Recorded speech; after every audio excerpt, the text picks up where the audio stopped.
আরজি করের নারী চিকিৎসককে ধর্ষণ ও খুনের মামলায় সাবেক অধ্যক্ষ সন্দীপ ঘোষ এবং ওসি অভিজিৎ মণ্ডলকে গ্রেপ্তার করেছে সিবিআই। আর এদিকে সরাসরি বৈঠক সম্প্রচারে রাজি না হওয়ায় মমতার সাথে আবারও ভেস্তে গেছে চিকিৎসকদের আলোচনা।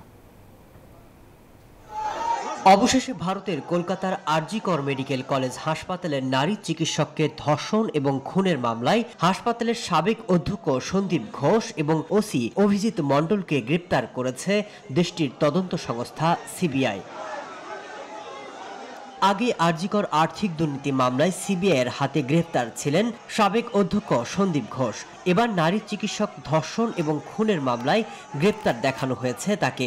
এদিকে তথ্য প্রমাণ লোপাট, ষড়যন্ত্র এবং নারী চিকিৎসককে ধর্ষণ এবং খুনের ঘটনায় ওসি অভিজিৎ মণ্ডলকে গ্রেপ্তার করে সিবিআইয়ের স্পেশাল ক্রাইম ব্রাঞ্চ।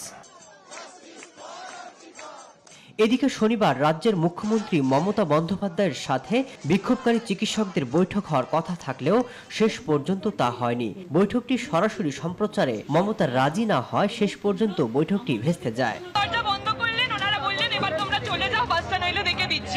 আন্দোলনকারীদের অভিযোগ, আলোচনায় সদিচ্ছা দেখাননি মুখ্যমন্ত্রী।